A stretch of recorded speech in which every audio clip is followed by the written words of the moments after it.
And welcome to another exciting episode of The Energy That Surrounds Us. I'm your host, Michael, and a couple of housekeeping for tonight is first, stay tuned after the outro as our sister network, Parapost, has given us a short ad that we are going to run at the end of our outro, so you'll want to stay tuned for that. And another piece is you will notice my co-host Machiel is not with me tonight. She has decided to go and focus on her show and preparation for its launch. So we here at the Energy That Surrounds Us wish her all the best and all success. And with that, we are going to go now and talk with our guest who I am truly excited for this episode. I think you all are going to enjoy learning about what he has to share with us. So without further ado, I give you Machiel Klerk. Thank you, Michael, and what a great pronunciation. Thank you for that, and it's a joy to be with you here tonight. Well, thank you, and we spent a lot of time practicing it. You got pretty quickly the hang of it. It's a difficult name. I was born in South Africa, grew up in the Netherlands, different language, and that makes for a difficult name. Well, I'm glad I was able to pronounce it. And for those who may not be familiar with your book and what you do with dream guidance, can you give a brief background to it? Yeah, I'm a psychotherapist and a dream worker, and I founded the Jung platform based on a dream. And the book I wrote is about an old technique that comes back throughout the world, and that is how you can ask your dream before you go to bed a question, and then you will have a helpful dream. So you could ask a question as, how can I be more loving to myself?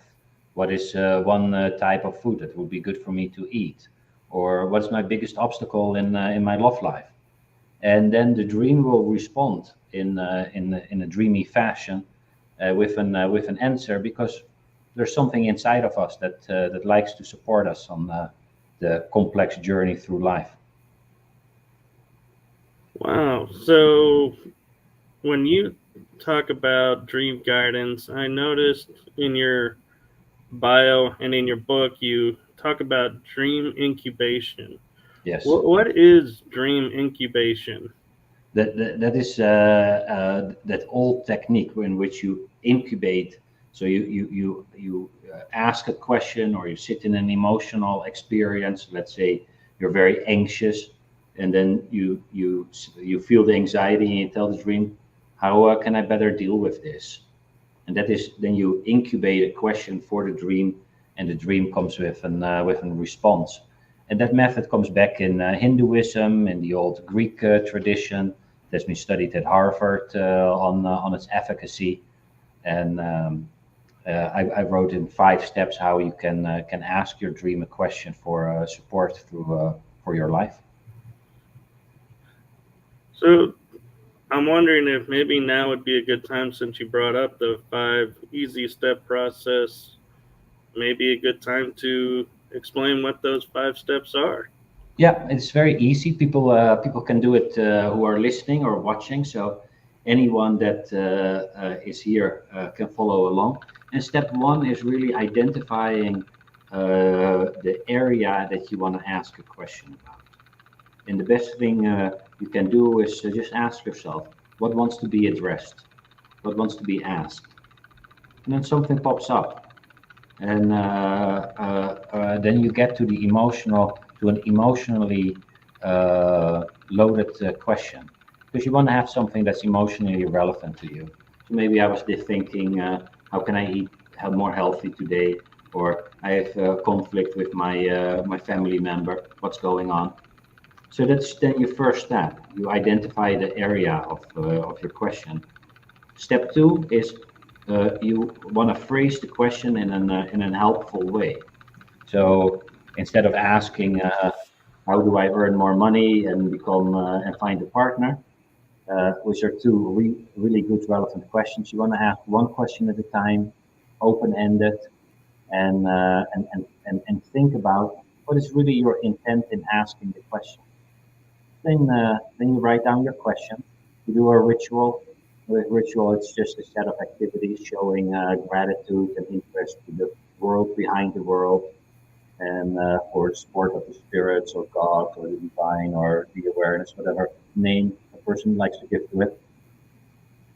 Then you go to bed. Step four, you sleep, you dream, and you make sure that when you wake up, you record your dream, because they have the tendency to evaporate upon waking. So write it down, and then step five is you work on it, and half the dreams make sense, and the other half you need to puzzle a little. So that's in a nutshell the 5 steps. So I'm curious if we call it in sometimes we call it intention, or sometimes like an attachment to the outcome of a question that you may be asking. Do you find that those can inhibit or change the focus of the dreams, and that's something we have to be careful about? Yeah, intention comes from the Latin word intendere, which means reaching out. So in the process of asking the question, the intention setting is reaching out to the larger awareness for help. But then, so you want to reach out to something larger than yourself. That is a good thing. If you then already know what the answer should be, or you start getting really attached to the answer, then it becomes problematic. Because maybe I contemplate moving to New York, and I really want to go. And I then ask, what does it look like for me to go to New York? And if I don't want to hear any negativity, that influences the dream response, and also the dream knows that I'm not totally genuine in my asking the question. You want to be, this is a really good point. You want to be really open and let go of attachment to the outcome. Okay. Yvonne in the chat room is asking, she says, I dream a lot about tigers. Does this mean anxiety? No, that's a great question, Yvonne. But the first question I would want to ask you then is, what are your associations to tiger? And then just write down, well, tiger is, and then write it down. Then you have maybe if you're really anxious about tigers, then it's maybe anxiety. But most likely it is some form of a powerful instinct that is part of your life that wants to participate. And the question becomes probably on how to relate to tiger. So not to get rid of tiger, not let tiger eat you, but build a relationship to tiger. So you could even say, tiger, you always scare me, and I want to figure out a better way to be together because there's also a lot of strength in tiger. So that would does that make sense, Yvonne? Maybe she can answer it back. And anyway, this that would one way of being with a dream. And so dreams are more symbolic than signs. The sign means tiger is anxiety. Symbolic, it represents something of the dreamer itself. And you get partly there by asking, what are your associations to that? Let's say I have a dream with my former boss. Then you would ask, well, what are your associations to former boss? And I would say, oh, he was very strict and very critical. Oh, criticalness shows up in the form of boss. And then you can see what criticalness is doing in the dream and how I can find a different way of being with criticalness. All right. She says, "Good answer. I feel it's spiritual." And before you answer, and Yvonne, you brought up a really good point. Is I was gonna say, in metaphysics, tigers could be like a spirit animal trying Mhm. to connect and deliver a message, and I wasn't sure if how that related with your work. Yes. Uh, there's so many different ways of being with a dream and looking at dreams, and so it's good to open it up.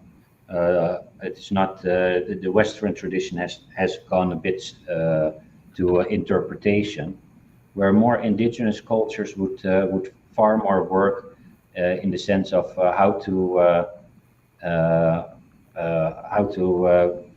um, uh, build a relationship with this being, and that there's a certain autonomy to tiger, and you can get to know tiger and talk to it and walk with tiger around and see what tiger says back, and then you can uh, you can have a different connection to tiger.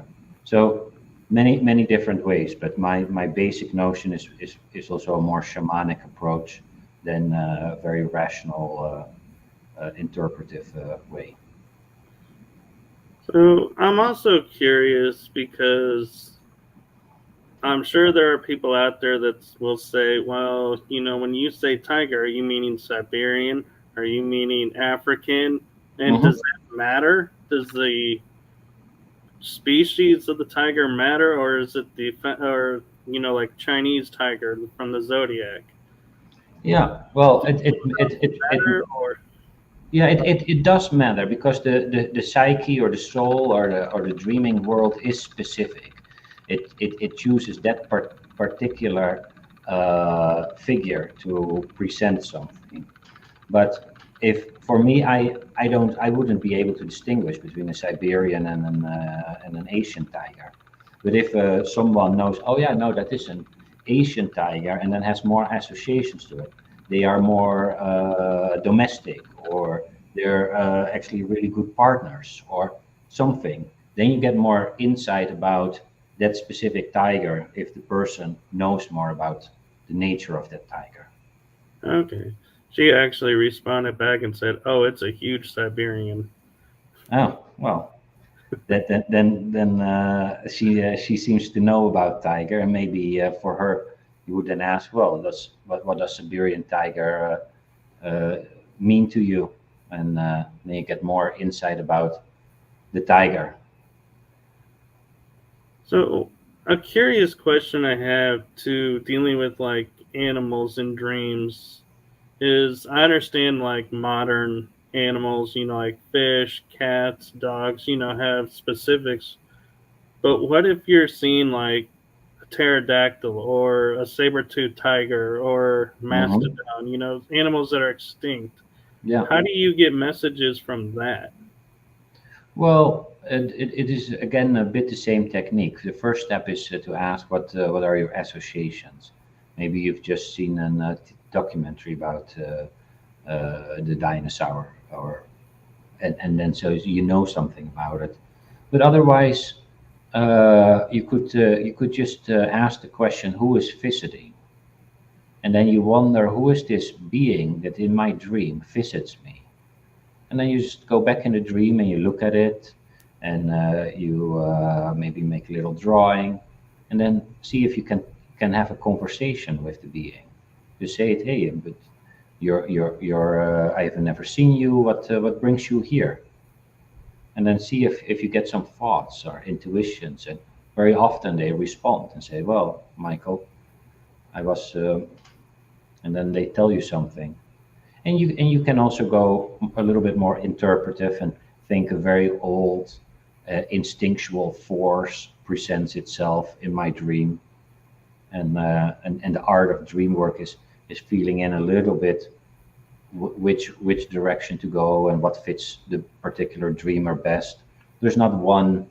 It's not like a language that you say, oh, this means that. It's really about, how do I connect to this other world that is populated by these dream beings. And these dream beings, they bring some state of consciousness, some intelligence to me. And if I live that out in the world, my life is better, but also they seem to do better if they can. The Siberian tiger can walk with Yvonne into the world, and maybe it has a specific purpose why it shows up. Okay. Now, on a side note that may tie into this is I saw that you backpacked through Asia for a year. That's right. Was that to help get your mindset ready for dream work or No, no. I remember I was driving in Amsterdam, where I lived at the time, with a colleague in a car. And I said to the colleague, I've always wanted to travel with the backpack in Asia. And he said to me, why don't you go? And I was like, yeah, why don't I go? And I could make up some reasons, but they were not really relevant. So 2 months later, I was in the plane to Thailand and traveled a year through Asia. So the impulse was just because it felt really good. It was a dream, and I followed the dream.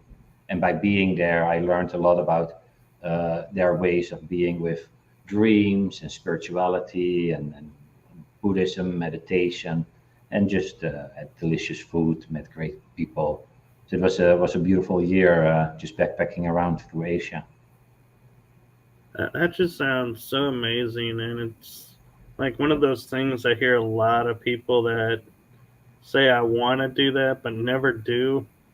And so kudos to you for actually doing it and going and experiencing that. And I just want to take a moment and just kind of see what advice you have for anyone who may have that dream of going and backpacking somewhere, to help them, say, okay, yeah, let's do this. What advice do you have? Yeah. Well, if it feels really good, it is worthwhile considering. Your own soul points towards your own future, either with the sense of it feels really good, or there's a lot of fear. And uh, and so if it feels really good, take it serious. Take your own soul serious. And you could even ask your dream, what would it look like for me to go travel in Asia? And if you then see uh, happy images, it's positive. If you see a car crash and a plane crash and burning cities, then you might consider staying. But so you could ask your own soul and say, is this something to pursue? And you get an additional sense of support. But it is a little bit like with finding a partner. Go try to go for the person that you're attracted to. Uh, you will know when you are, and that will be a bit scary because if they reject you, it's a different game than someone that doesn't do much to you. But go follow the heart. And in my case, I was in an easier place. I at that moment I didn't have a partner, no kids, so um, there was some risk. Will I have a job coming back? But for the rest, I could survive the downside. Those are good points to look at, especially at the end of, like you were saying, you were in a good space where it was just you and, you know, worst case scenario, like you were saying, if you lost your job, you could potentially get another one. So you're still technically young in my, so it's Right. different though when you have commitments and responsibilities. Yeah, if you have just have a newborn, you were just married, and then you want to go a year travel, that's problematic. You probably will be missing a lot of things when you come back. Yeah, but But it also points to take your own fantasy life serious. So fantasy is a form of dreaming during the day.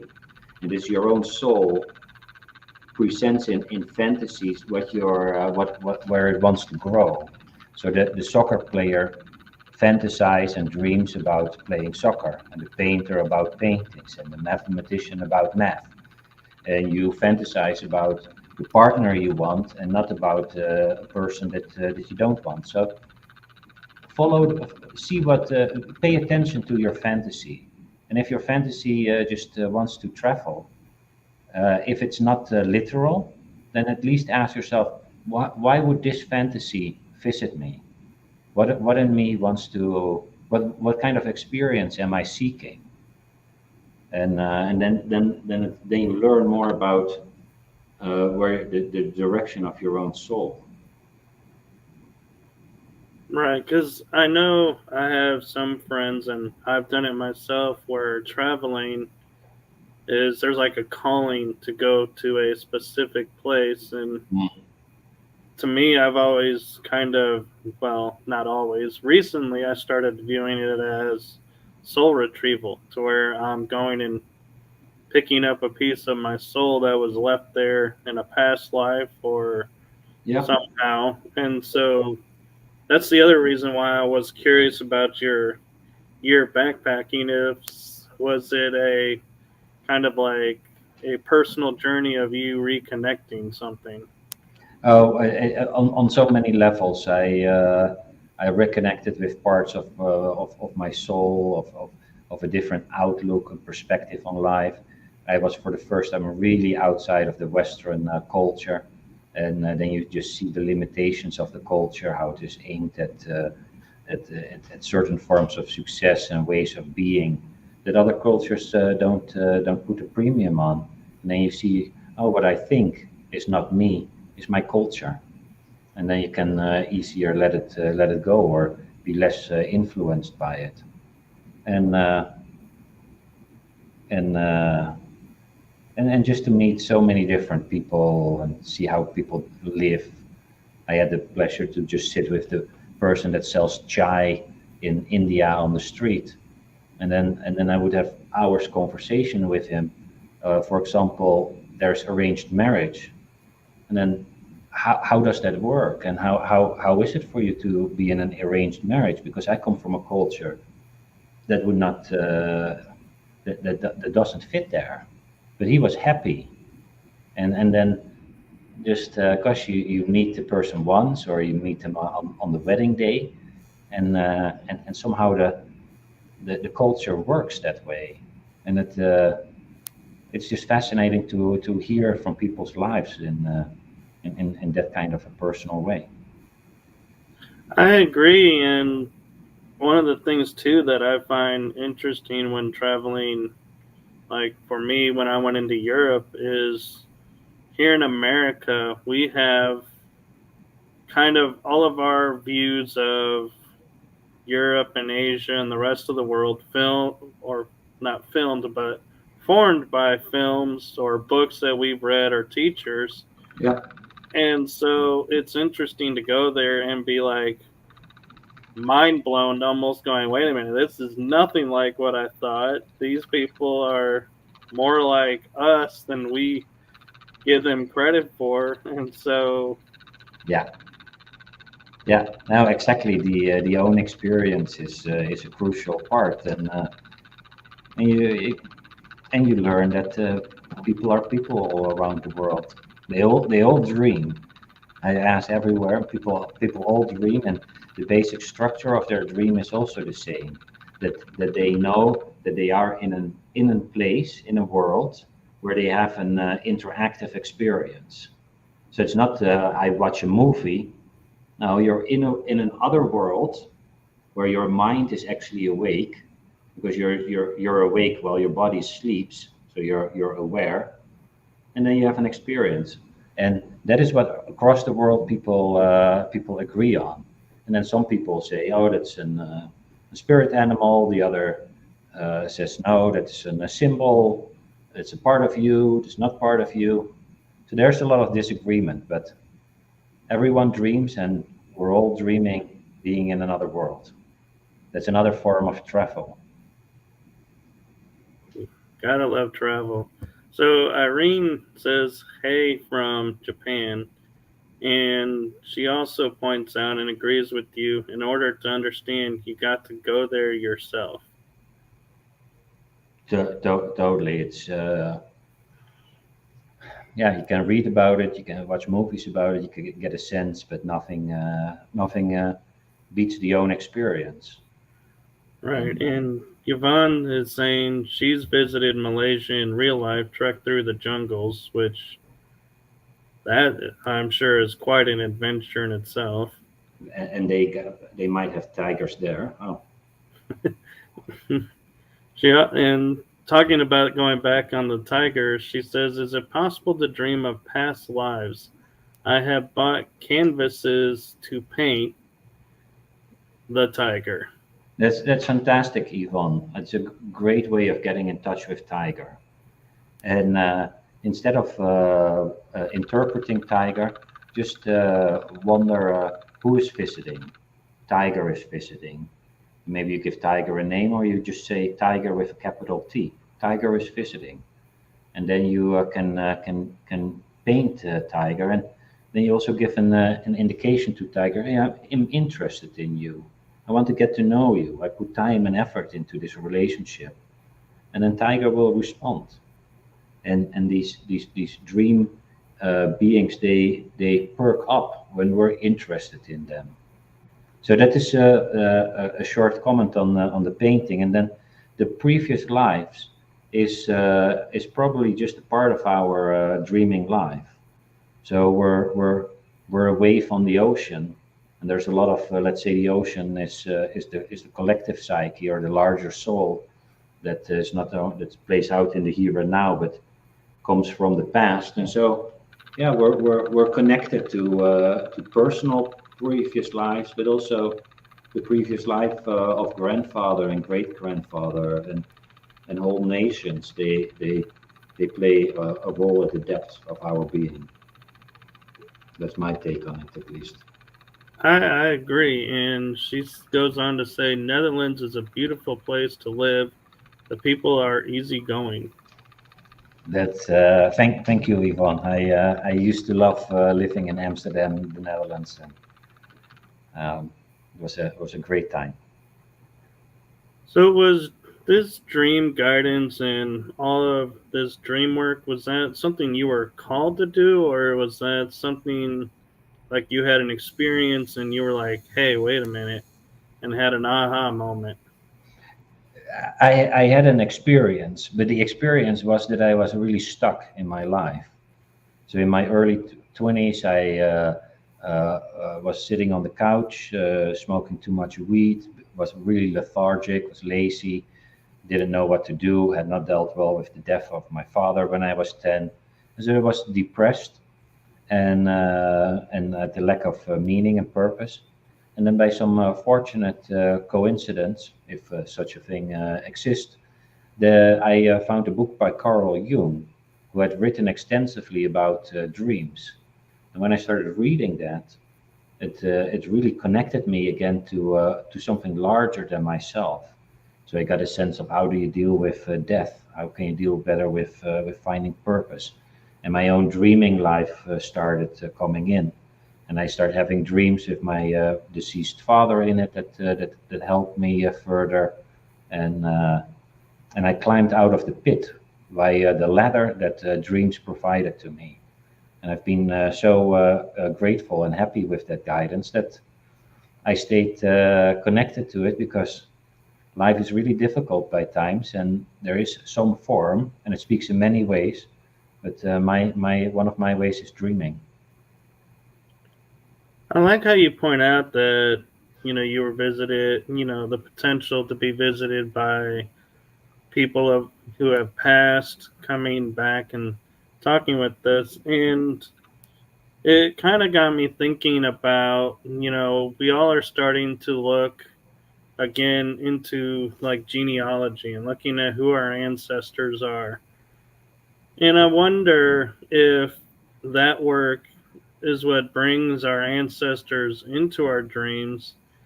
And one, what does that mean that that your ancestors are coming to you if you don't ask them to come?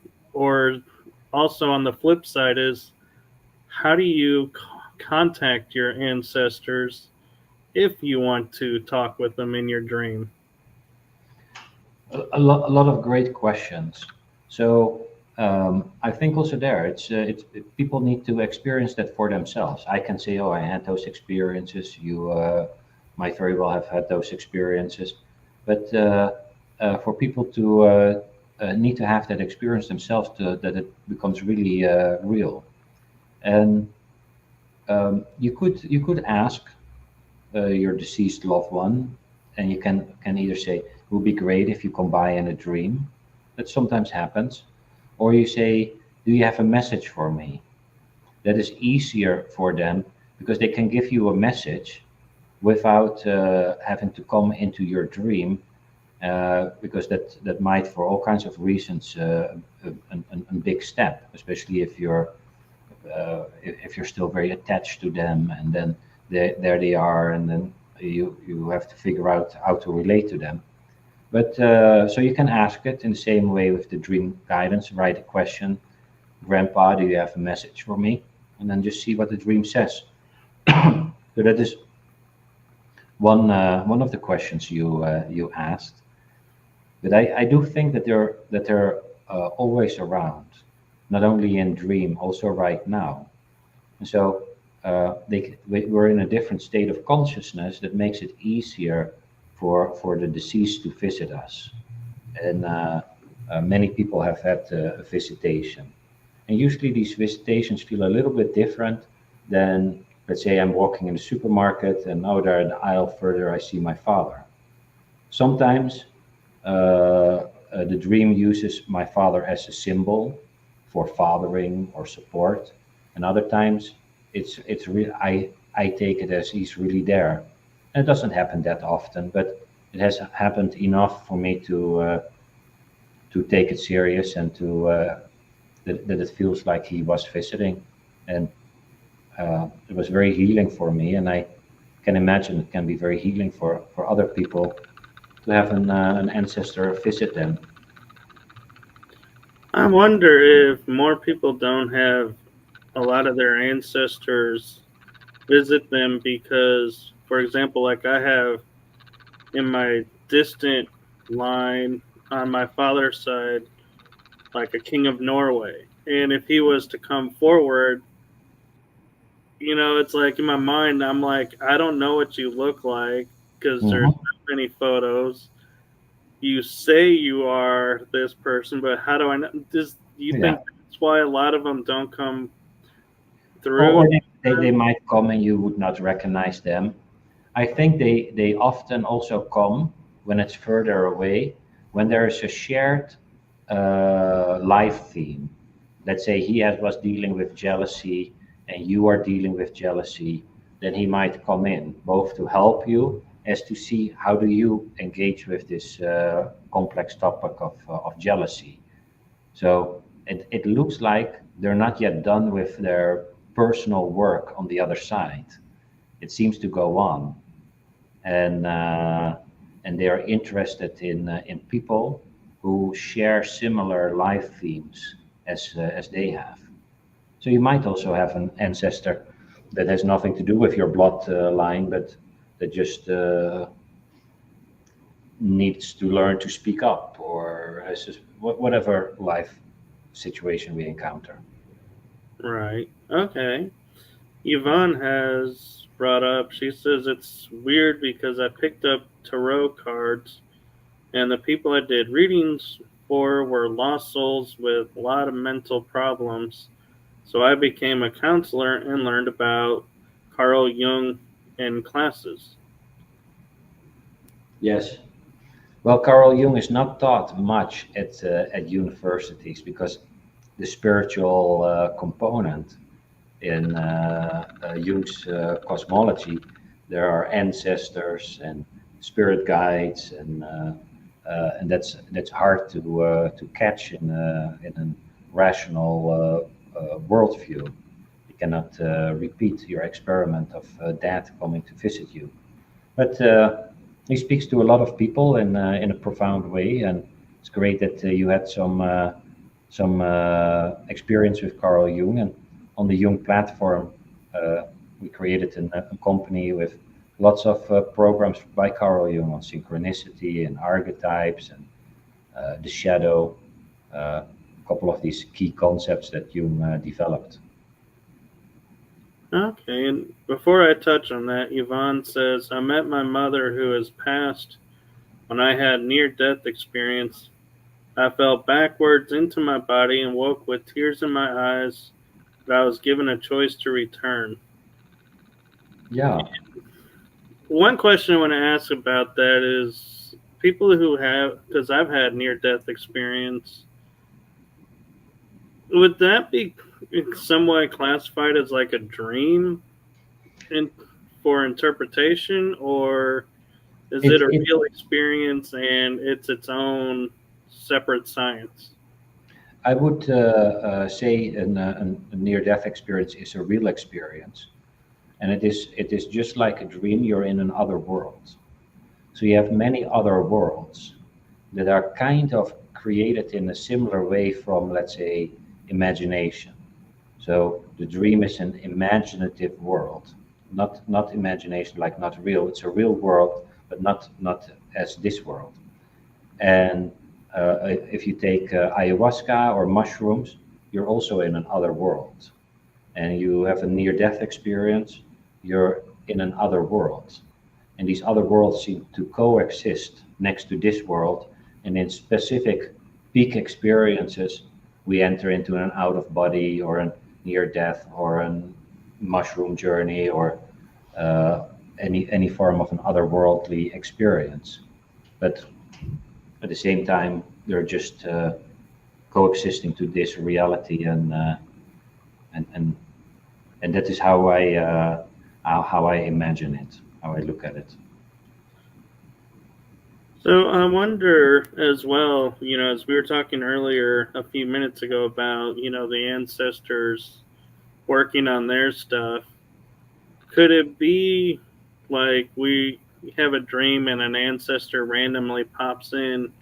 Could it be like we're thinking we're working on something, but it's actually them working on something and something you figured out, and so they're coming to us to say, "Hey, how did you figure it out?"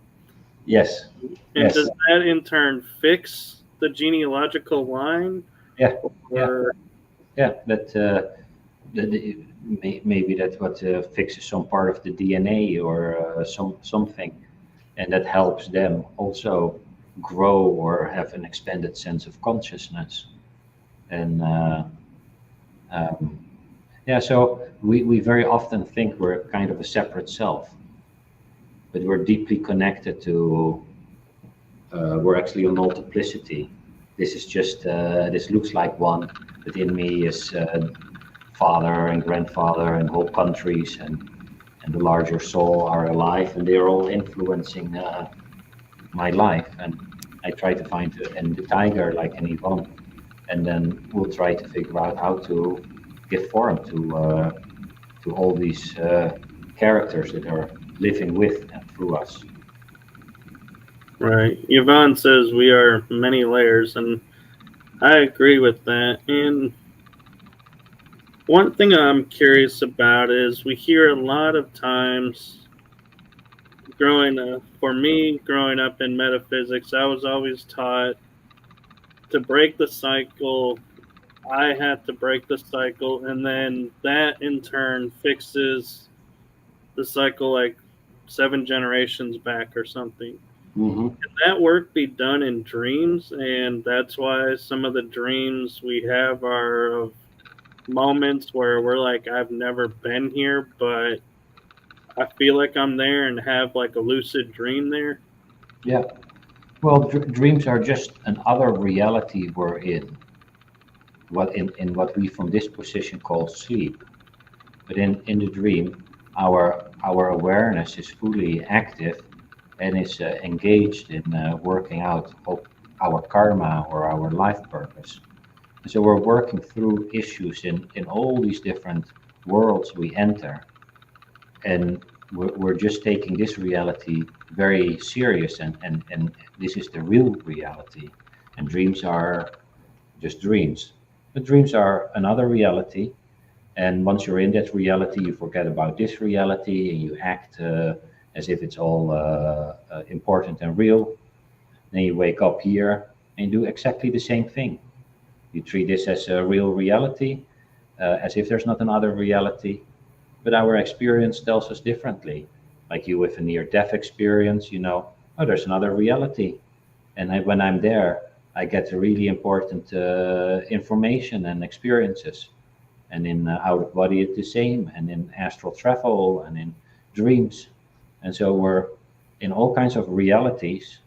And our Western world has lost the notion that there's a host of states of consciousness or worlds coexisting, but the main thing that remains the same is our awareness. This sense that we all have is I am. I am awake. I am aware. That same sense is in the dream, and the same sense is in the out of body experience. It's still, hey, I'm awake. I'm aware. And that is the core of our being that then has all these different experiences, and usually it loses itself in the experience. And if it returns back to itself, it can have a different way of engaging with all these realities. Okay. Yvonne says, I actually fell into a frozen pond when I had my near death, was pulled out unconscious, and earlier wrote, I went up the tunnel and walked in the most beautiful places with flowers everywhere. Yeah, yeah. So those are, as you also know, Michael, classic near-death experiences. People are usually on a journey, very often see beautiful terrain, meet deceased ancestors that sometimes say your time is. If they report back here, then it's usually it's not yet your time, or you can go back. And people very often, the people that decide to come back, listen to that and continue to live. And Okay, and to switch gears from the near death experience, there is another dream state activity that we were talking about backstage, and I feel like is something that we need to bring up is those people that can astral travel. How do you determine when you wake up the difference between astral traveling and dreaming?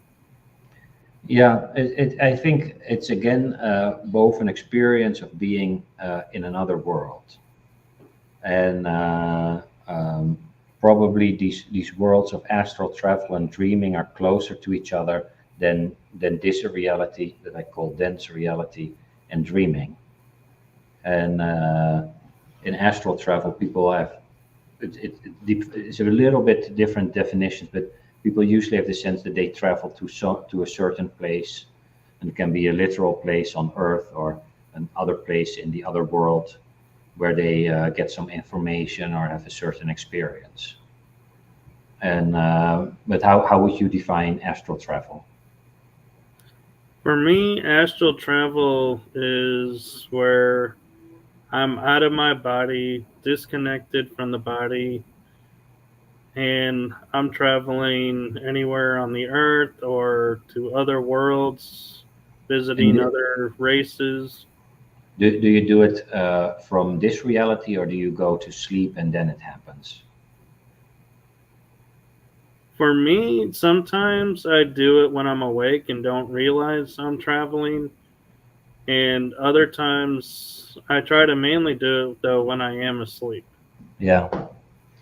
Uh, and there it will probably be hard to to make a hard distinction between dreaming and astral travel, because in a dream we're also I could be dreaming that I'm in Paris and I'm having a croissant, and then that could be a dream, and I could also be in Paris and see the literal Paris. So there's different variations on it. It's more like you are traveling, and then ask the question, what do you experience?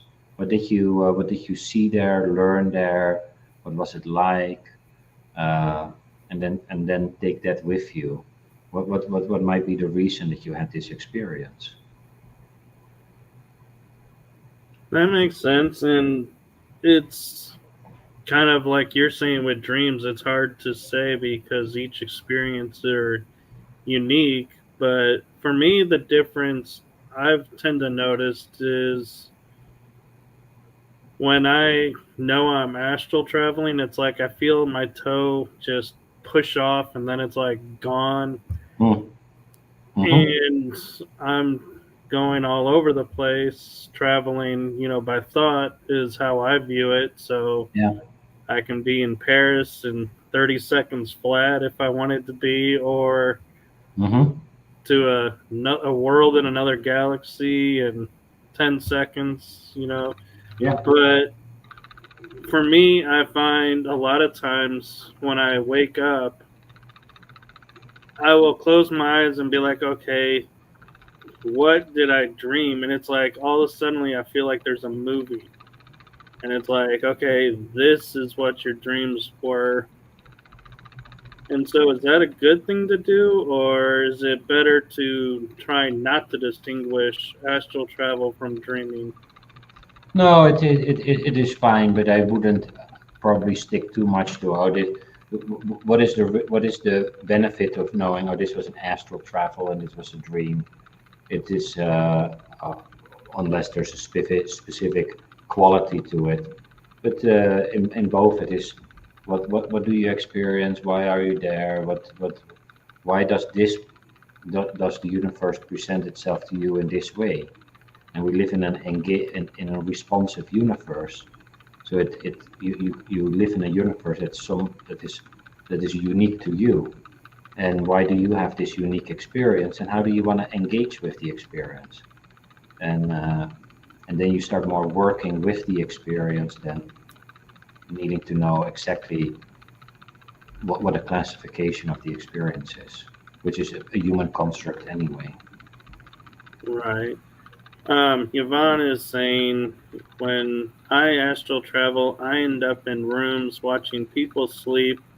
I've been asked what was I doing in someone's house when I'm clearly somewhere else. Yeah, yeah.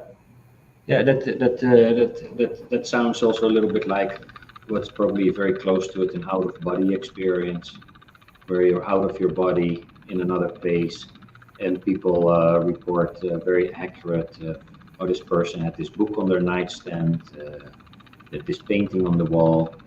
Just like people have an out-of-body experience on the surgery table, and they can report later on what the doctor said, and and these things happen. Okay. She says yes, that's it. Now, earlier you had mentioned shadows, and I know that in the paranormal world that is something we're debating as to what are shadows. My question for you is kind of twofold: is are shadows indicative of what we call nightmares and something to watch out for, or are shadows just pieces of a dream that we just aren't meant to see yet and we just misinterpret? Yeah, I mentioned shadow in the context of Carl Jung, who really refers to shadow as the repressed part of our psyche. So if I'm a very creative, then a more banal and ordinary part in me is in my shadow, and that needs to live out. Or if you're very aggressive, then you have a very kind shadow, and these two things need to come together. So I wouldn't consider myself really an expert in the shadow phenomenon. I I know a lot of us see them, and it wonders what is it? What does it do? But what we do know from nightmares is that nightmares are a little bit like fever. It's the alarm system of the psyche that goes off that something is wrong. And just like you don't want to ignore fever, you don't want to ignore a nightmare. Even if a nightmare is very scary, it usually points out there's an area that it wants you to wake up to. Pay attention. A burglar tries to climb in and wants to kill you. Uh, why might this burglar climbing in? What is there something that tries to connect to you? And then just like as with the tiger, make a little drawing, talk to the burglar, and then usually people see, oh, the nightmare is shifting. Nightmares are very treatable phenomenon, and almost always it is turn towards the nightmare and try to figure out what it is that causes you a lot of anxiety. Okay, and the shadows, like I'm talking about in dreams, is like I will see, like I will dream of a future where I'm with someone, but I see the clothes, but the person herself is like shadowed. It's like blackish, no distinguishing features. And so that's why I was asking, are Mhm. those like something that we are just not ready to know yet, or that our mind is keeping from us, but saying, yes, this is out there? I just don't know enough about it to give a good to give an honest answer to that. I would not know. It could be. Sometimes we meet in a person in a dream and we think, oh, that's Uncle Joe, but he doesn't look like Uncle Joe, and and and it's not that the dream is hiding things from us, but it's the energy of Uncle Joe, but it's clearly not Uncle Joe, so it's probably not literally Uncle Joe. Is that energy comes to us, but Okay. that's not completely answering your question. Actually, it does, because I was also thinking, is it because I'm focused too much on that and wanting to know that so I know what to look for, that the mind is in the dream state is saying, no, we're not going to tell you this because then you're going to miss out on this, this, and this that's coming. Yeah, yeah, yeah. It could be, but it is interesting to recognize also for the listeners that sometimes we have dreams that tell us something about the future, and so that tells us that there's something in the depths of our own being that knows about the future, and then it is how can we build a relationship with this knowing? How can we experience that in a way that we can live a more generous life, a more loving life, and we can just connect to that knowing. And one way is through dreaming and asking the knowing a question, but you could also just talk to it, and prayer will work, and explore the nature of this knowing. What does it know? What will it tell? How does it help? And that's probably also the real goal of therapy. Connect to the knowing in you that uh, will can support you in life.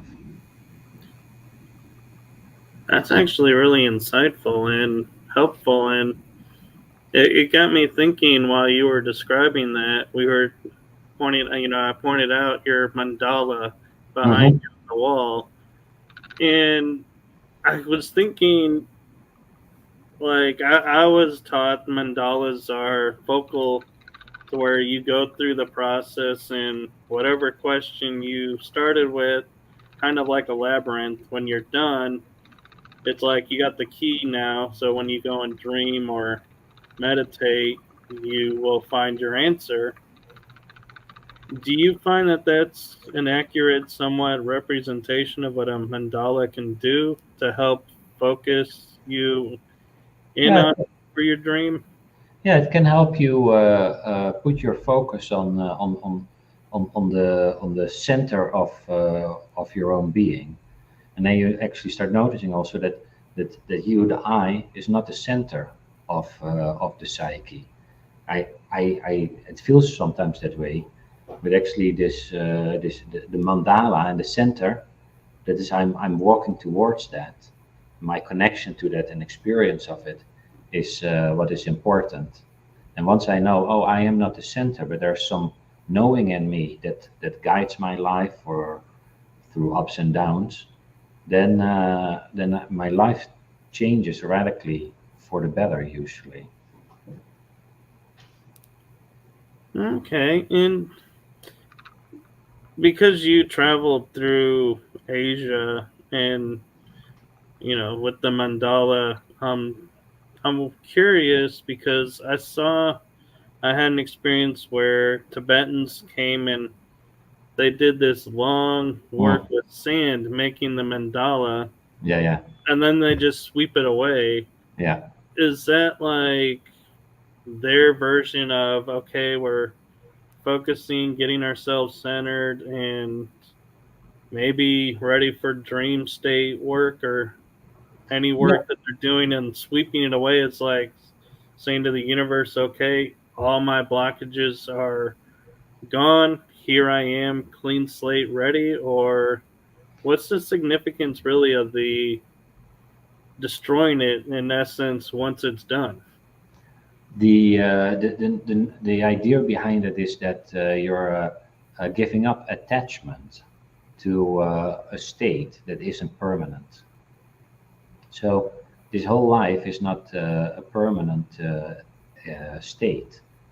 And if this I start thinking it needs to be permanent, or I get so upset when things aren't permanent, or I don't want it to end, then the I starts losing itself in the world that we experience. And what they try to do is merge the I to the center of the mandala, the core of one's being that is infinite, and that just presents itself in an ongoing display of manifestations of worlds. And if we can just experience the world and it comes and goes, then we can enjoy and be with it. If we start hanging on to the world, we will sooner or later suffer a lot because the world changes and we don't want it to change. And so our what we want and how the world is not the same, and that is a guarantee for suffering. So they try to tell the universe, I see you come and go, you come and go, and I participate in the coming and going. And by moving back to the center, I move back to the core of my being. It's actually the eternal life. Okay. It just was a curiosity for me because it's like watching them make it. They make this Right? beautiful art Yeah, yeah, yeah, and then sweep it off. I'm like, if you're just gonna sweep it off, why did you take the meticulous pains of making it so perfect looking? yeah, yeah, yeah. Yeah, it's the deeper realization that the world comes and goes, and they participate fully in the coming, and they allow the going. And the same with our life. If we can participate fully in a life that is destined to die, and that we can love, even if the people we love will disappear, and if we can do the things that our heart suggests us to do, then we're aligned with the nature of the universe, and that is one of the great spiritual goals in the Eastern tradition. Right. And Yvonne points out she learned not to carry the past around with me forward and says every day is a new. Every day, every moment is a new manifestation of the ongoing flourishing of all these worlds. And if we can show up fresh and with curiosity to the worlds that the universe presents to us, we we live in an uncertain adventure. Okay. Well, we're actually a minute over the hour. Do you have time for one quick question? Go ahead. One quick question. Love to hear it. So, I always viewed the dream state as the unconscious mind's way of cleaning the day, so to speak. So, whatever you couldn't finish working out during the day, your dream state would work it out. And then, like Yvonne and you were saying, the next day is totally new. Is that kind of an accurate look at dreams, or Well, I think it's of dreaming, and the part of dreaming is that you, whether you know it or not, are visiting the inner therapist. The inner therapist stores information that is salient and important to you, and helps you digest painful experiences. So that is happening. But then there are other layers where you meet maybe a deceased loved one that is not an working through something of the day, or the tiger, if it returns often, might be a far more spirit animal, or you meet different layers that are no longer personal. So there are personal elements in dreaming, and elements where we're not in our own personal psyche, but somewhere else.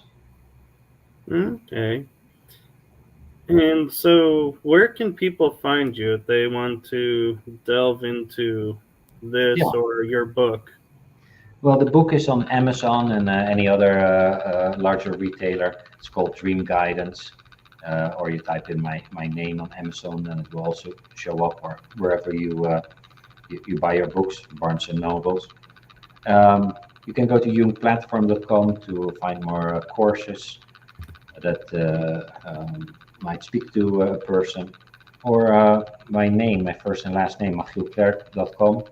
There you find more information about me, or go to, yes, excellent, there it is. And sometimes people reach out, they want to work on dreams or therapy. And I'm also on Instagram and Facebook. And if people like to get little snippets on dreams and otherworldly journeys, then uh, become a Facebook friend. Okay.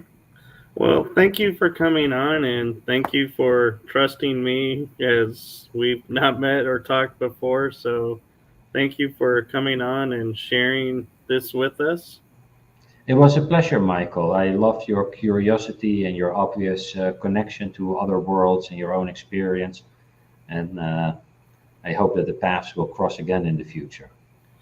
I hope so too, and I hope to have you on another time. Will do. Thank you. Okay, thank you. And to everyone in the chat room, thank you for sharing with us. And for those of you who are watching, thank you for watching. And from the energy that surrounds us to all of you out there, have a great night, great afternoon, great day wherever you are in the world. So, good night, everyone. You have just listened to The Energy That Surrounds Us with your host, Michael Koff. Be sure to tune in next week for our next episode.